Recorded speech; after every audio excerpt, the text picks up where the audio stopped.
Good evening, and welcome to this debate for the 16th Assembly District of Simsbury Farmington.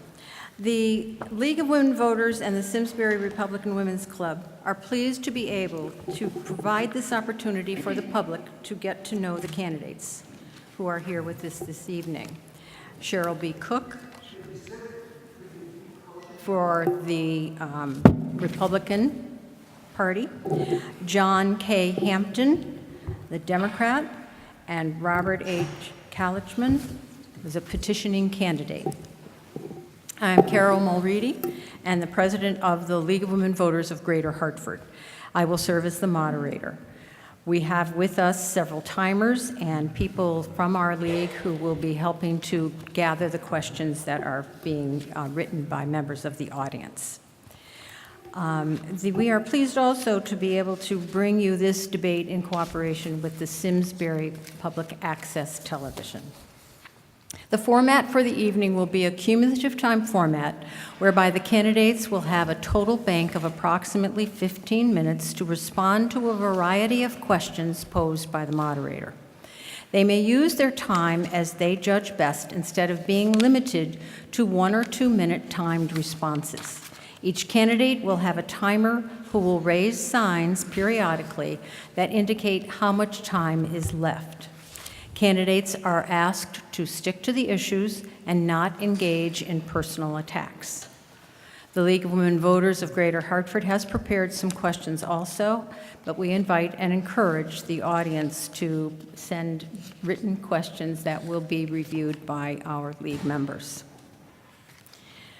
They will be screened for duplication and for relevance in the 16th district.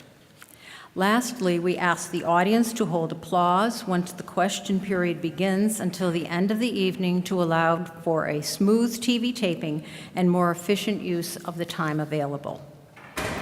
The lottery determined the order of responses for questions and also for opening statements. They are as follows. The opening statement will be Mr. Hampton, followed by Ms. Cook, and then Mr. Kalechman. And I will call on the questioner for the first question at the time that we start the questions. Mr. Hampton will get the first question and will respond first, and everyone will have a chance to respond to that question.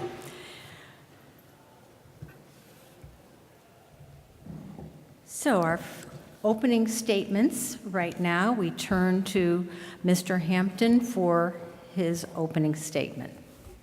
Good evening. Thank you so much to the League of Women Voters for sponsoring this event and for Simsbury Community Television for bringing this debate, this very important debate, into people's living rooms all across the town of Simsbury. And for the people here in attendance, the League of Women Voters continues to promote important programs promoting citizen involvement and the right to vote and encouraging public dialogue such as this. I've been thrilled to be Simsbury's state representative for the last 2 years. As a freshman representative, I bring home a unique and outstanding record of excellence on behalf of my constituents. I was well prepared for the job, having served 9 years on the Board of Selectmen, 5 years as Deputy First Selectman, a member of the Simsbury Aging and Disability Commission, a member of the Zoning Board of Appeals. Simsbury has a great tradition of volunteerism, fiscal conservativeness, planning strategically and appropriately for our children's future and our aging future and our transportation and for jobs. I've taken the skills that I've honed here in Simsbury to the state capitol, executing financial restraint, serving on the Education Committee, bringing home more state funding for our schools. On the Aging Committee, I created legislation that passed unanimously, creating a task force on Alzheimer's disease to prepare our state for the ravages of this illness. I also continue to promote programs that enable our seniors to comfortably stay in their homes, and also initiated a senior tax relief program, extending the current state tax relief program for municipalities. And finally, as an environmental steward, I was able to pass historic legislation protecting not only the Farmington River, but putting in place a statewide water plan for future generations. Thank you for letting me be here tonight, and I ask for your vote on November 4th so I continue to do the good work that I have begun. Okay. And we now turn to Ms. Cook. Thank you. Good evening. I would like to thank the League of Women Voters and the Simsbury Farmington Republican Women's Club for hosting tonight's debate. I am a wife and a mother to 3 children. I am an attorney. I have run a law office and managed a small business. I am a housing commissioner for the Simsbury Housing Authority. I have been an active voice for those with intellectual and developmental disabilities for more than 20 years. I have volunteered in Simsbury schools for more than 10 years. I am also a homeowner and a taxpayer, and just like you, I live with the effects of my decisions. I am so honored to represent all of you on the Simsbury Board of Selectmen. On the Board of Selectmen, I have seen firsthand the impact of state policies on our town and on our families. In my term on the Board of Selectmen, we have lowered taxes. We did this while meeting debt and pension obligations, unlike the state. We did this while providing a high-quality education to all of our students, despite underfunding by the state. Our state is in trouble. While other states are moving forward, we lost 3,600 jobs in August alone. Over the past 2 years, the legislature has increased every tax and fee you can think of, and we are still projecting a $3 billion deficit. They have continued to borrow and to pay operating expenses and mortgage our future generations. As I walk around town talking to homeowners, I make a point of asking those with for sale signs out front why they are leaving. They all say taxes are too high and they can no longer afford to stay in Connecticut. This hurts all of us here in Simsbury, and I could not sit by and watch it happen. I will be an advocate for Simsbury because I love this town. I want families to be able to live near each other so they can help and care for each other. I want my college-age children to find a job in Connecticut. None of this is going to happen if we don't start making changes in the way we spend money and who we send to Hartford. Thank you, Ms. Cook. And Mr. Kalechman.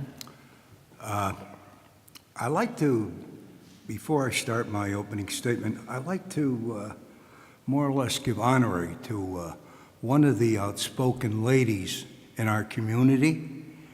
And I was reading a little poetry, and I came across the poem Barbara Fritchie. And this is where the Confederate troops march into Fredericksburg. And it says, 40 flags with their silver stars, 40 flags with their crimson bars. And it goes on to say, up the street, the rebel tread, Stonewall Jackson riding ahead. And then, shoot if you must this old gray head, but spare our country's flag, she said. And this is Miss Joan Coe, as she goes up and she speaks for all of Simsbury. And when things don't run the way they should, they don't run right, she speaks out. And I think we should more or less recognize her and honor her for doing that. There's no harm in wearing the uniform or waving our country's flag. Thank you, Mr. Kalechman. I just still want to have a remind minute. you that you have started your statement already. I just Okay. want you Good to make evening. sure. I would like to thank the League of Women Voters of Greater Hartford for making this debate possible, and I am convinced that with their nonpartisan participation, along with the ladies of Simsbury Women's Club, this will make this debate a success for the citizens of Simsbury and the 16th Assembly District. The citizens of Simsbury, in order to find out who I am, my positions for state government, and citizens need to know where I've been in order to know where I've been and where I'm going. Born February 19, 1933, to Florence Cotter Kalechman and Colonel Nathan Kalechman. Thank you, Mr. Kalechman. Now it is time to begin the question section of our debate, and I would like to ask all of the candidates to make sure that you bring your microphones close to you so that the audience will be able to hear your responses. If it is not close to you, you may not be heard clearly. So the first question goes to Mr. Hampton. What would you do at the state level to help create jobs? Well, for the past 2 years, we've been doing that, struggling with a difficult economy with a deficit of $3.6 billion. But we've done a lot of important things to change that climate. The state has certainly been not as friendly to businesses and to jobs.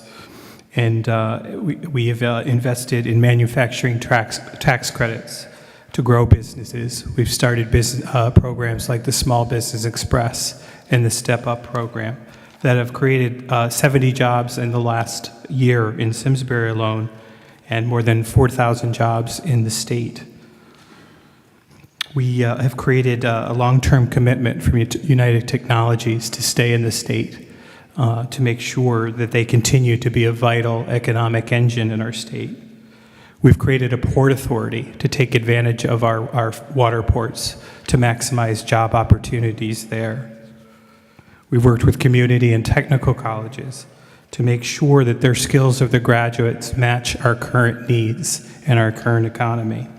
And we've made huge investments in school-to-job easement programs, as well as preparing our future generations for the job market by investing wise money into the University of Connecticut system to make sure that our students are ready in all disciplines, especially science and technology.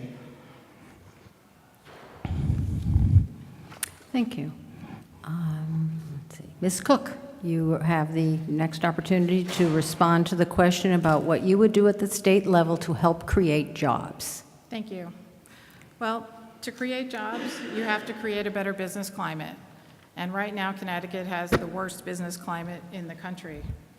And to improve that climate, we have to give businesses some certainty in their planning so that they can hire more people and be certain about what expenses they're going to have. And part of doing that is balancing our budget. If we cannot get our state spending under control and have a plan in place for our state regarding debt and spending, our businesses cannot plan either. We need to reform and reduce the amount of regulations we have. We need to streamline and centralize our reporting and filing requirements for businesses. We should be using a single filing system when somebody starts a business so that they don't have to file the same form in 10 different agencies with the same information. There are so many things we could do. Improving job training programs and retraining programs, improving our apprenticeship programs, all of that would help improve our business climate and create jobs.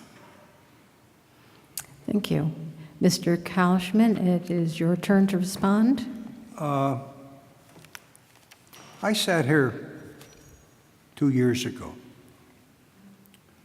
and at that time, Representative Hampton indicated that he was going to hit the ground running. And from what I've seen in Hartford, I haven't seen any. We're 54th. We're 54th, we're number one in paying taxes, but we're 54th in people looking for jobs. These are, of all the states in the nation, we list 54th, people looking for jobs. And this is what we run into. We have our elected officials, they mislead us. They lie to us. They come up and they say they're doing this, that, and they're not doing it. They're not telling us the truth. And it's in the national government, it's in the state government, and we're getting it in the local government. And the only thing I can say is, if I'm given the privilege to go to Hartford, I'll change it. We've had a Democratic administration for 40 years.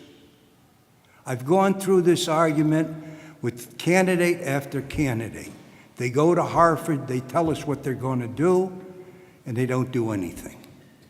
Now, he's gone to Harvard. He told us he was going to hit the ground running. That's an airborne term, I guess. And like I say, when you go and you look in the figures and you look at the stats, the statistics, we're 54th. What have we done? We have veterans that I'll talk about later, but we have veterans living under bridges. And now we not only have veterans, but all these women veterans that we haven't been paying any attention to, they're sleeping under the bridges too. Do you know that we don't even have a gynecologist for women veterans? It's sick. And give me the privilege of going to Harvard, I'll change it. Thank you. Thank you. Next question goes to you, Ms. Cook. What is your first legislative priority if elected as the representative of the 16th District? My first legislative priority is the budget. I don't think the state can move forward on any of its objectives until we fix our budget. And that drives our debt, it drives our spending, it drives what businesses are going to come to our state and what businesses are going to stay in our state.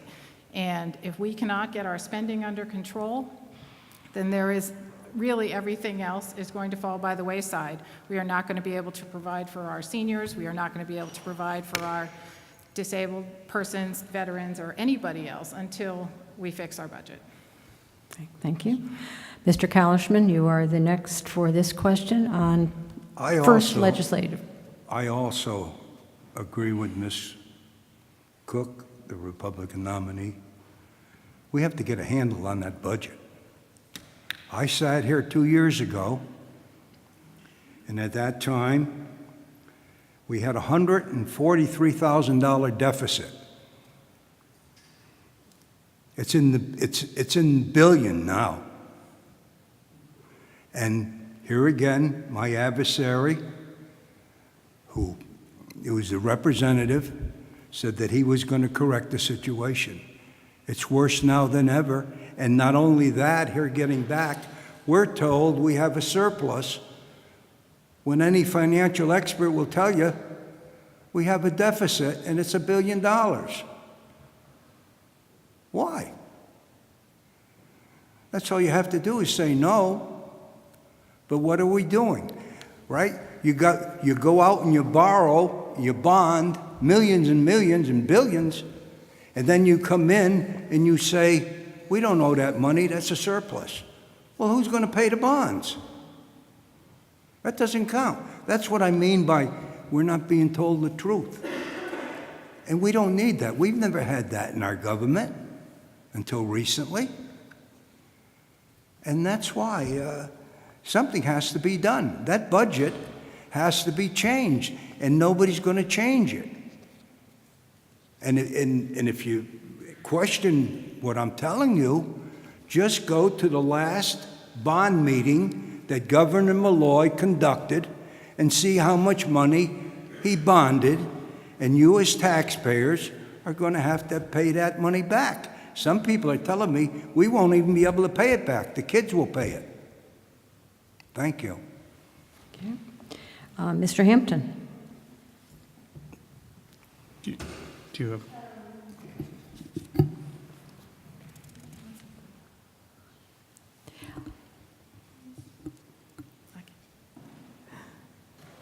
Go ahead, Mr. Hampton. Just make sure you speak right into the microphone. Yes.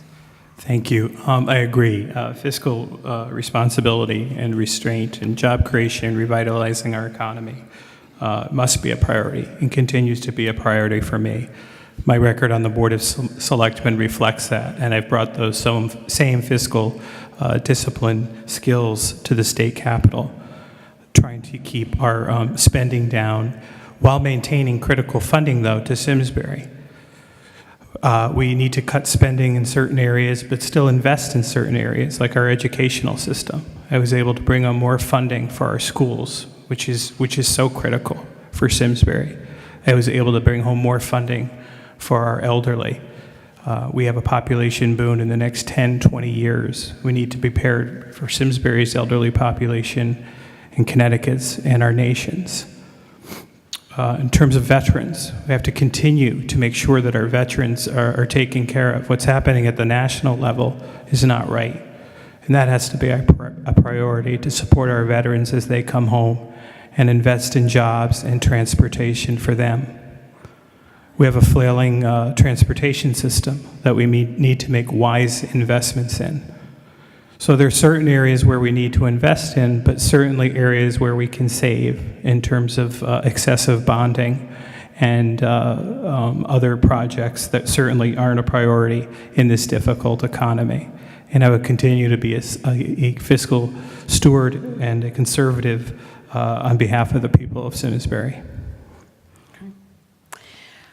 You've mentioned the budget deficits and the interest in making sure the budget is going to be better for all citizens. So one of the questions is, how will you balance cuts or tax increases in order to respond to the request that you do something about the budget? What specific areas are you interested in? How do you balance those issues of cutting and adding? And the first question goes to, the first person to answer is Mr.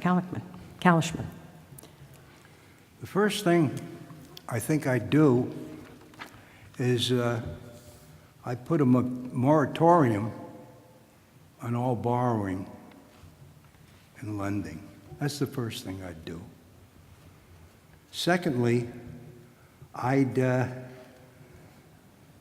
go out, and these organizations that are not paying their taxes, I think I would have the tax marshals go out and collect the taxes. Here again, we're going back to a situation that's existed, like I say, for 40 years with a Democratic-controlled legislator, a mentality, legislators, mentality of tax and spend. But then what they've done is they've decided where they used to get the big dollars, like your big cities, they're not getting that anymore. Hartford takes more money from the state than they put in.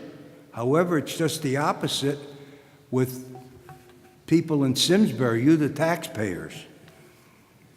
Simsbury sends more tax dollars to Hartford and receives very little in return.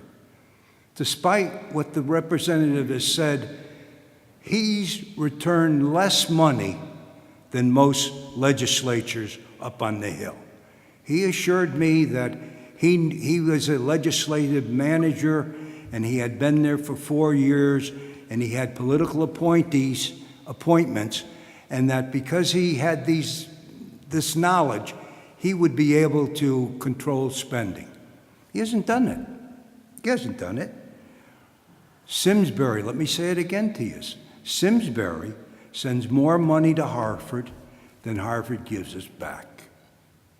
And as far as the education budget goes, I notice there's people here from the Finance Board and people here from the Board of Education, and I have to refute that figure.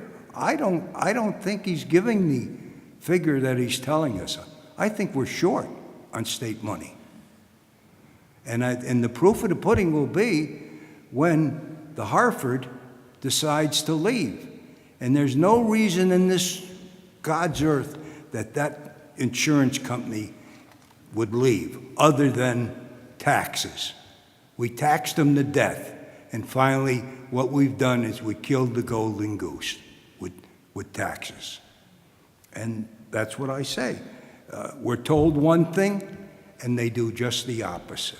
And you're going to have to decide when you walk into that voting booth, are you being told the truth? I can tell you that I'll be honest with you, and I'll go to Hartford, and I'll give you a better performance than you had over the last 6, 8 years. Mr. Hampton? Connecticut, like many states, has a pension problem, dealing with the cost, the overburdening of pensions have on the state. So we need to address pension reform. Bonding and excessive spending remains an issue that I am concerned about, and reallocation and refocus of our funding toward our infrastructure, toward our failing highways, bridges, putting more money into our schools. We've also made a lot of progress through regionalization. Simsbury was a leader in regionalization, leading to the formation of the Moore Commission by the Speaker of the House, which I had the pleasure of serving on, seeking out regional initiatives, cost-sharing initiatives across the state to save the state and municipalities money. And we're seeing results with the sharing of the Nutmeg Network and a shared academic calendar and other programs and services. There's real potential in regionalization and cost-sharing that's playing out and will play out in the next few years. So we've made huge strides, but I do believe that we do continue to align on our spending and use the same fiscal discipline that we have here in Simsbury, that I executed as a selectman, continue to bring that same viewpoint to the state capitol. Thank you. Mrs. Cook? Thank you. Well, the first thing we should do is freeze spending. If we can't freeze spending, then we can't work on the rest of it. We need to stay under our constitutional spending cap. We should start looking at fraud and government waste, especially in Medicaid and the Earned Income Tax Credit. We should transition new state employees to defined contribution retirement plans and health savings accounts, thus saving the state money. We should restore the municipal revenue sharing account. This was supposed to be funded by the increase in sales tax that we all pay on nearly everything now. That extra 0.15% was supposed to go back to the MERS account, and Democrats have decided that it should go into the general fund and no longer go back to municipalities. We should start making debt payments to reduce our long-term costs. We are now borrowing money to pay unemployment, and it doesn't make any sense. We have to pay down our debt to reduce long-term interest costs.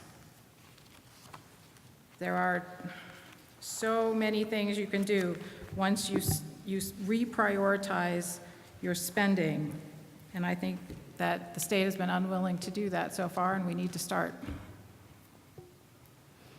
Thank you. And the next question will go to you, Mr. Hampton. The legislature recently voted on major bills affecting our schools and the education of our children. What is your opinion of this legislation, and how would you have changed it? You're first. It's Mr. Hampton. Thank you. Well, as a member of the Education Committee, a lot came before us this year in terms of the addressing the Common Core standards and some other major issues. I'm concerned, remain concerned about those restrictions that they place on the creativity of our teachers. It's time to stop scorning our teachers, but giving teachers our full support that they need to give our children the best education possible. That's why I was endorsed by the Connecticut Education Association as the best prepared to address the issues that our schools are facing. I was able to bring home more school funding for our instruction and school security to keep our students safe in the wake of events like Sandy Hook. We were able to implement programs that address bullying in the classroom, dyslexia, make enhancements to use of EpiPens in the classroom as well. And we held harmless transportation funds for all our schools, not just our public schools, but our non-public schools. We also provided funding to our non-public schools as well for school security. We need to give our students and our parents, the teachers, the tools they need to do their job and not be obstacles and to stand in their way. So I'm proud of my work on the Education Committee. I was proud to chair the first in the nation legislative caucus representing families with those with intellectual and developmental disabilities, bringing home $4 million more to those families who are on waiting lists, providing relief to families in need who are in dire need, preparing for the future care of their children with disabilities. So we've had great success on the Education Committee. It means a priority for me, as Simsbury is known for its first-rate quality education, and we must continue to be the flagship of quality education and an example for the entire state. Okay. Ms. Cook? Thank you.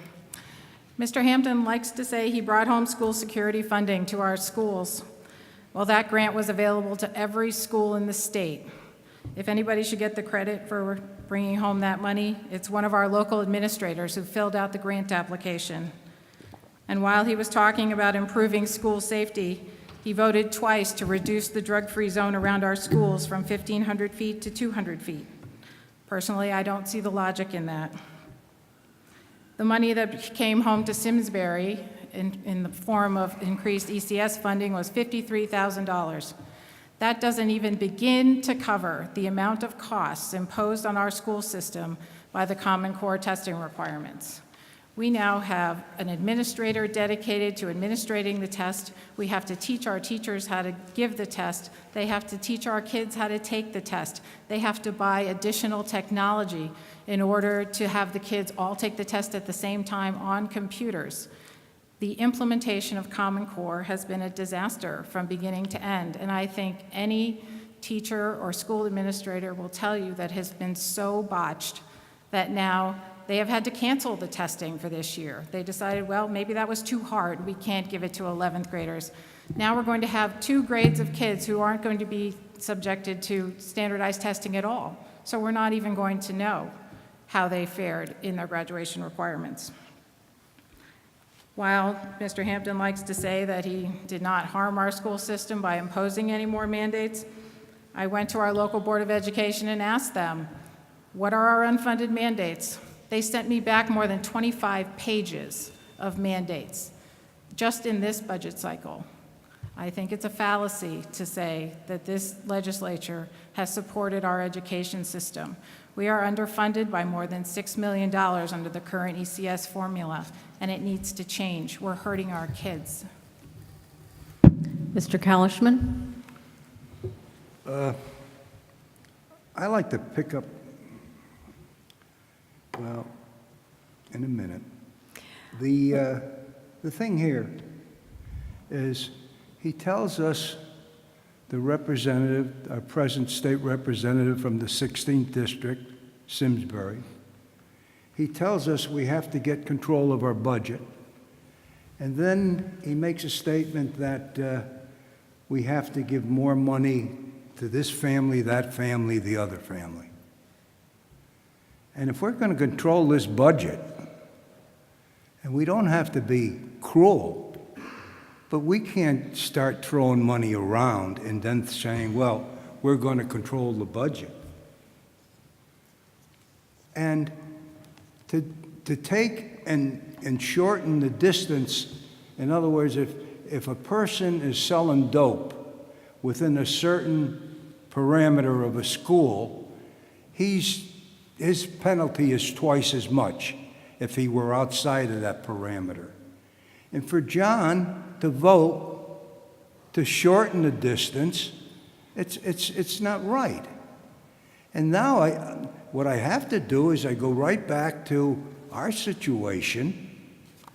We have a marijuana factory in Simsbury. Granted, John didn't vote for it, but his predecessor did. And that's why we have that marijuana factory up there at up there at Ensign Bickford, Dinah Noble. I don't think it's right. And you talk about taxpayers. When all these youngsters get hooked, who's going to pay for the Middletown and the sanitariums? You, the taxpayer. And we should pay it. But we can't allow these things to go on. We can't allow it to go on. And to encourage it, you're just encouraging. And to date, there's not one piece of evidence that says marijuana is beneficial. There's a lot of studies out there, but there's not any researcher with any salt that will come up and say to you, it benefits this, that, and the other thing. It doesn't. And here again, even this PTSD, they say it helps veterans. It hinders them. It just encourages them. And it's just the same. In the old days, when a veteran was shell-shocked, that's the old PTSD, he medicated himself. You know how they medicated themselves? They went out and got a fifth of whiskey. That's how they did it. And now these youngsters, they're going to the dope. We have to stop it. And here again, we're told one thing, and they do just the opposite, and it's not right. Thank you. Do I have a rebuttal? You may rebut. Just to make clear, I did not vote. I thought we weren't going to for the have any rebuttal. We do. We do Yes, have that that. was Have part of rebuttal? the, you may rebut That's after fine, thank you. after everyone has had a chance to respond. After the fact. Okay. I did not vote for the change to the drug-free zone this year. I was pressured by Hartford area legislators to do so, but I clearly did not vote for that to protect Simsbury schools from drug traffic. So you have to double check your record. I am very clear that I did not vote for that piece of legislation, so that is incorrect. Thank you. Anybody else on Yes, I'd like rebuttals to. here? The Or vote Ms. Cook? tally in the Education Committee says otherwise. That is incorrect. All right. Let's move on to another question. May I rebut? What do you May- think, and this Miss- goes... Miss Yes. Moderator, may I Mr. rebut? Kalechman, are you May going I to address, rebut, are ma'am? you going to address the question of education? Mhm. What I'd like to address is the question, he says that he didn't vote. And that's what I like to rebut. Did he vote or didn't he vote? Did he say yay? Did he say nay? Or did he decide to take a hiatus? We've had that happen with Democratic legislators too, where they wouldn't vote, they would go to Maine. And I like to know, did he vote? It passed, his party passed it, and he stood there. Did he vote nay or yay? We're I not- voted we're not- nay in the Education Committee on that bill. I like We're this. going to end this discussion at this point. Thank you Thank very you. much. This is getting into territory that is not covered by what we agreed to. Thank you. It's not fact. You may write a letter to the editor or some such thing if you like. The next question goes to Ms. Cook. What do you think is the biggest issue facing Simsbury seniors? The biggest issue facing Simsbury seniors is affordability. I've talked to many seniors as I go around town. I visit the senior center regularly. I'm on the Aging and Disability Commission. And the one thing that every senior says to me is that the taxes keep going up, it costs too much to live here, and I can't afford to stay anymore. And if seniors can't afford to stay in our town anymore, they can't afford to stay near their families, and their families will not be able to support them, and that's a shame. I think that until we improve the affordability of our towns, and the only way to do that is to improve our property tax structure. And we can do that at the state. It's going to take a lot of work, but we can do it, and there just has to be a will. So I think that's the biggest issue. Mr. Kalechman, you're next. The question is, what do you... The seniors in Simsbury, and the seniors in Simsbury, and I think I'm well qualified to speak on that subject. My lady and I, we enjoy Simsbury as seniors. We enjoy your mountain. We enjoy living in Simsbury. And I have to say to the people here, you're very fortunate to have a social service director and a social service department that incidentally is in this building. You're very fortunate. And the thing that troubles me, I came here to do an announcement for the candidacies. And as I came here, I think it was on a Wednesday or a Thursday, and as I walked in, my wife and I walked into the studios to do our commercial or our spot, and I noticed the senior citizens coming out of the Eno Hall with their care packages. And I said to myself, this is the United States. And I said to my wife, I can't believe this. But ladies and gentlemen, let me say this to you.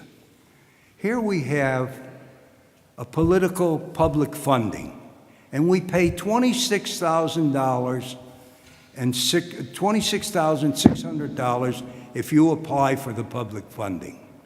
Between the Republican and the Democrat who applied for the public funding, right, just for the representatives now, it's over $55,000. To run for political office, we're paying them $55,000. Why can't they do like I did? I went down, I signed an affidavit, and I said, I'll spend under $1,000 of my own personal money. And that's what I've done. And here again, getting back to seniors, if we have this money left over, then we can afford to help our seniors. And in closing, the thing is, who can afford to go into these nursing homes? Who can afford the insurance? And what do we have today? You want to talk about Medicare. They're chewing up that state funding. People go into a nursing home, they take their $1 million house, they give it to their child, and you and I end up paying for the service. Thank you. Mr. Hampton.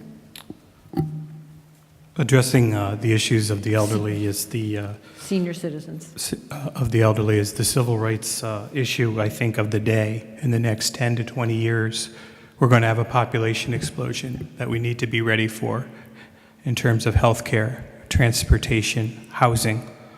I've been a long advocate for senior citizens as a member of the Aging and Disability Commission.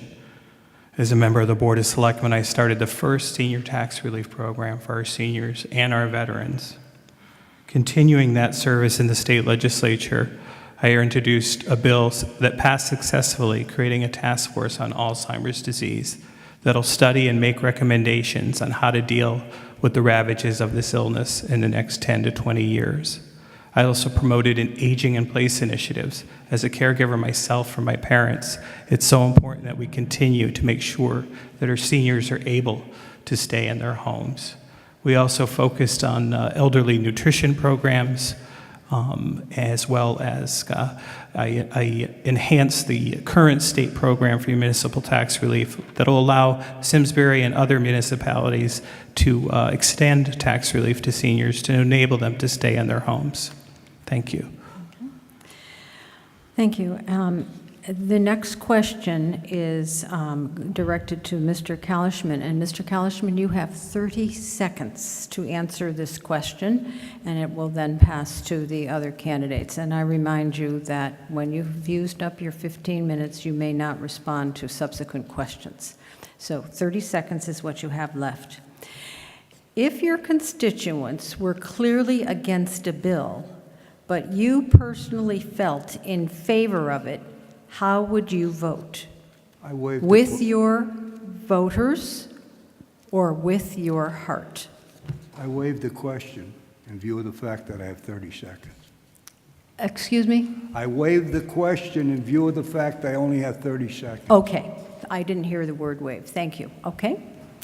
Then this goes next to Mr. Hampton. First and foremost, I vote as a resident of Simsbury, and always go to Hartford representing Simsbury and being a strong voice for Simsbury, not for my party, not for any other special interest group. I get tons and tons of emails and letters and calls, which I respond to, and listen to every issue, whether I agree with it or not.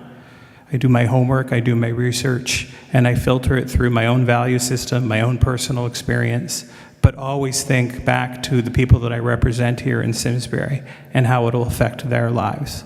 My first priority as a public servant has always been and will continue to be an independent voice, casting votes only in the best interest of the residents of Simsbury.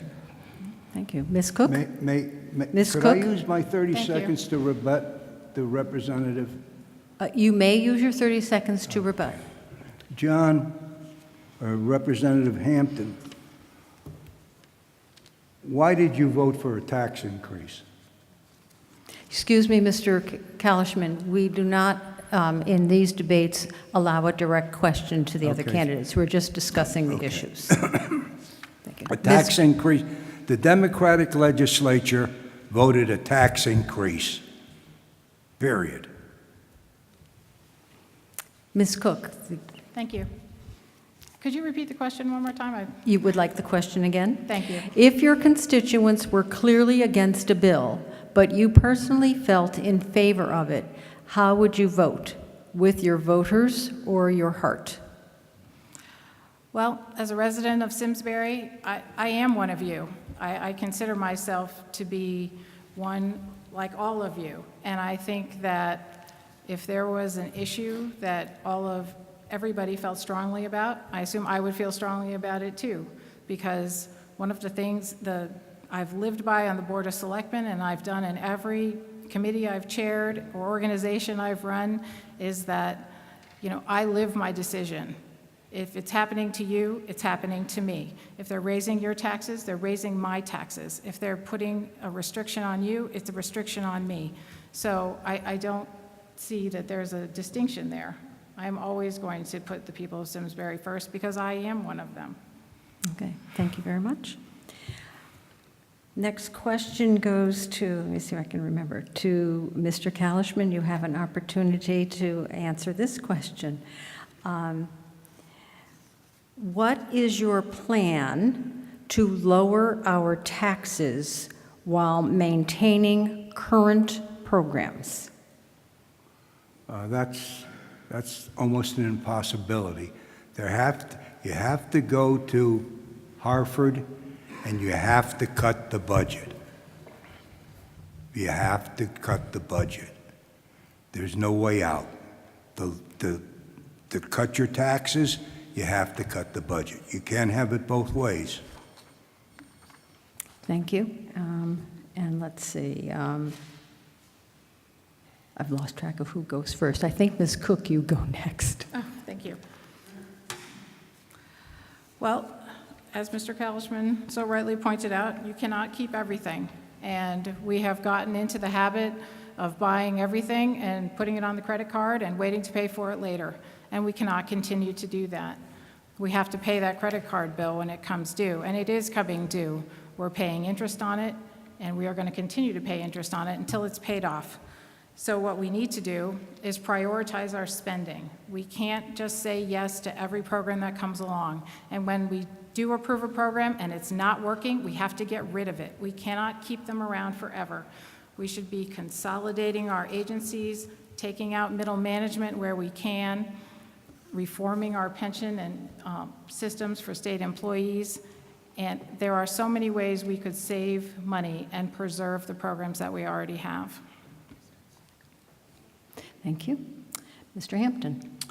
We've made significant progress in the last couple of years of streamlining government consolidation, got rid of about 1,000 burdensome regulations affecting a multitude of agencies. But as I spoke of earlier, we still need to do, as we did in Simsbury, it can be done, reforming our pension system, creating a new bonding policy that sets priorities, different priorities, putting money into infrastructure projects and road improvements and other things before we invest and spend money on other projects.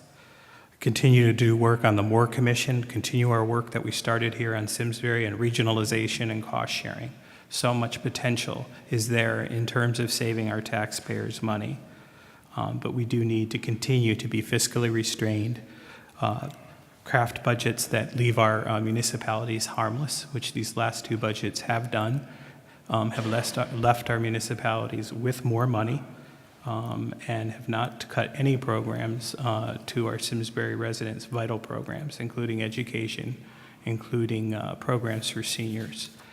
So I'll continue to be a fiscal voice at the Capitol as I was on the Board of Selectmen. Thank you. Okay. We're getting near the end of our debate hour, so this is the last question for Ms. Cook and Mr. Hampton. The state has made a commitment to provide mental health in the community rather than in an institution. But many feel not enough is being done towards that goal over the years. What more can be done to provide needed services for those who have been released from institutions and into the community, and for veterans who fall into the cracks sometimes because of similar situation? And Mr. Hampton, you received that first. Mental health is a major crisis in our country and in our state. In the nightmare of Sandy Hook, we addressed many facets of gun control and school security, and we did some improvements to mental health.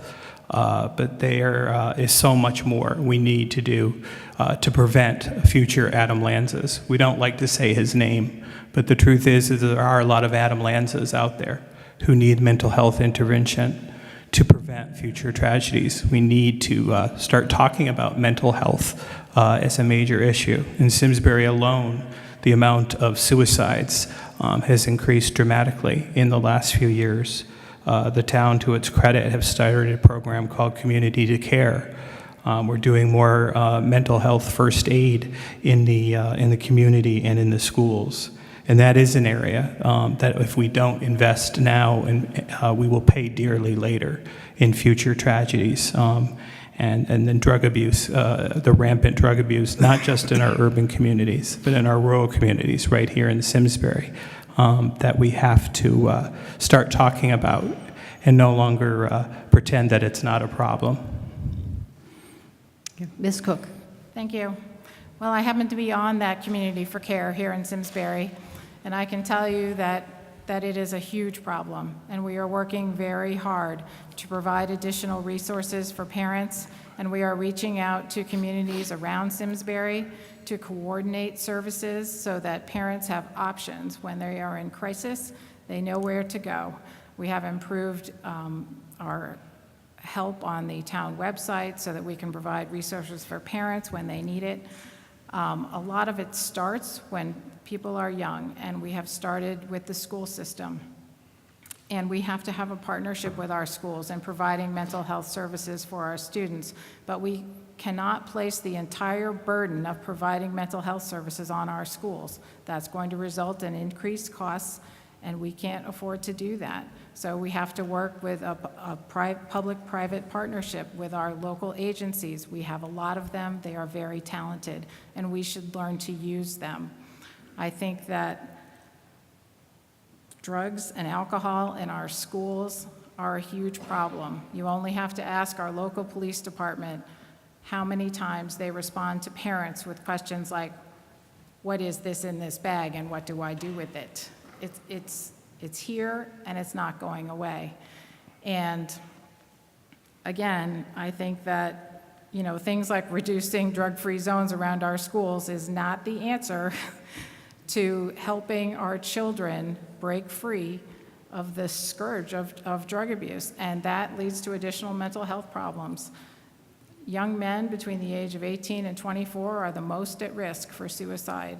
We are trying to provide programs, but until we address sources of violence that in our society and other influences on our young people, we are not going to be able to help them. So there's a huge need, and we're working on it, and there's always more we can do. Thank you very much. At this point, the timers will reset their time clocks to 1 minute.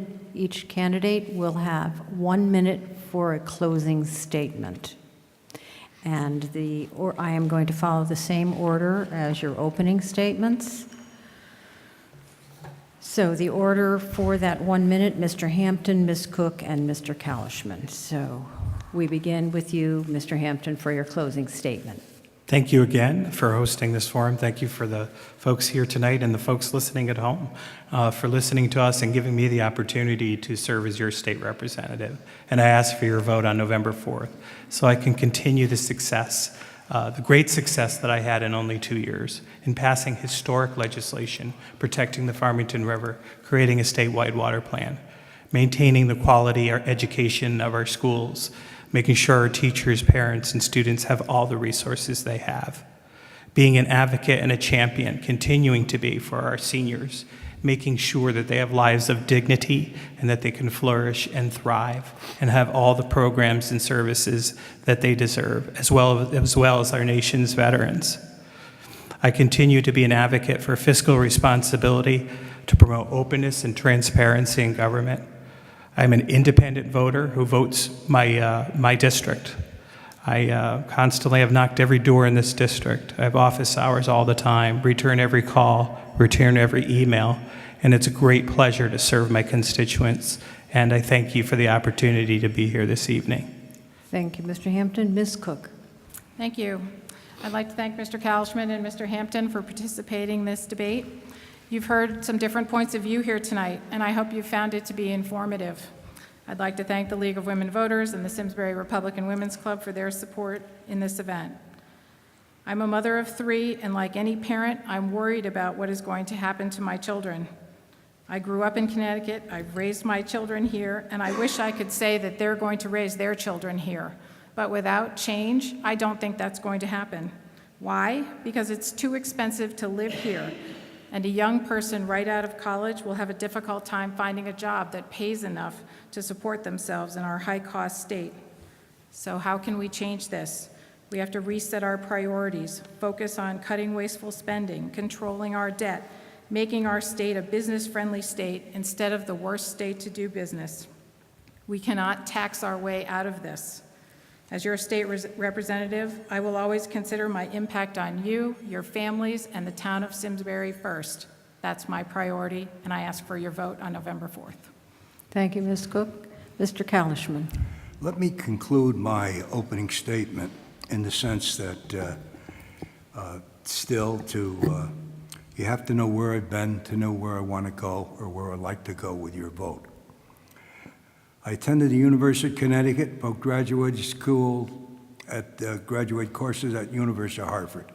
My military record, I'm a combat war veteran, Korean War. I hold the Combat Action Ribbon, the Korean War Service Medal, 1 Battle Star, United Nations Service Medal, Republic of Korea, War Service Medal, Korean War, Presidential Unit Citation Medal, along with campaign and service medals. Served as a platoon sergeant in the United States Marine Corps. Appointments: served as a Justice of the Peace, served on the Board of Trustees, Department of Veterans Affairs, State of Connecticut, under 3 governors. Served as officer in the American Legion and as commander in the Disabled American Veterans over 5 years, and also as a service officer. Petitioning activities: petitioned the town of West Hartford to rehire sanitation workers after getting 5,000 signatures. Thank you, Mr. Kalechman. Your time is up, I'm sorry to say. And I thank all of the candidates for being here this evening. The League of Women Voters is very pleased to have been able to moderate this for your candidacy for the 16th district. We thank the Republican Women's Club for taking care of the details. We hope all of those who are listening and have an opportunity to meet the candidates will make sure that they go out to vote on November 4th. And please don't forget to address the question that's on the ballot. There is a constitutional question on the ballot regarding language that has to do with absentee ballots and appearing at the voting booth on Election Day. So don't miss it on your ballot. So again, thank you one and all.